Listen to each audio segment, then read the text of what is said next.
कर्वे तालुक्यात सुरू असलेल्या संततधार पावसामुळे कोपार्डे इथले शेतकरी बळवंत आणि दिनकर नारायण पाटील यांच्या घराची सोमवारी सकाळी संपूर्ण पडझड झाली। घरातील संसारोपयोगी साहित्य ढिगाऱ्याखाली गाडलं गेलं असून लाखो रुपयांचं नुकसान झाल्याचा प्राथमिक अंदाज आहे। सुदैवानं कुटुंबीय आणि गोठ्यातील जनावरांचे प्राण वाचल्यानं मोठा अनर्थ टळला। कर्वे तालुक्यातील कोपार्डे इथले शेतकरी बळवंत आणि दिनकर नारायण पाटील यांचं गावात मध्यवस्तीत घर आहे। सोमवारी सकाळी 7च्या सुमारास अचानक मोठा आवाज झाला आणि पाटील यांच्या घराची पश्चिमेकडील भिंत घराच्या आतील बाजूला कोसळली। त्यानंतर काही क्षणातच संपूर्ण घर जमीनदोस्त झालं। घटनेच्या वेळी बळवंत पाटील दूध घालण्यासाठी डेअरीवर गेले होते, तर त्यांच्या पत्नी घराच्या पाठीमागील बाजूस काम करत होत्या।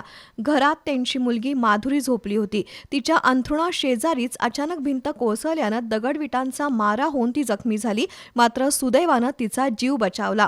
दरम्यान घराशेजारील गोठ्यातील जनावरही ढिगाऱ्याखाली अडकून पडली होती।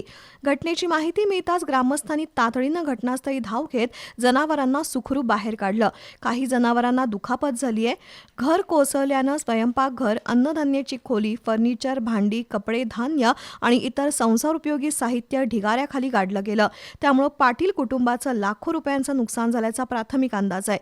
घटनेची माहिती मिळताच तलाठी, ग्रामसेवक आणि पोलीस पाटील यांनी घटनास्थळी भेट देऊन नुकसानीचा पंचनामा केला। घराची पडझड झाल्यानं पाटील कुटुंब उघड्यावर आलंय।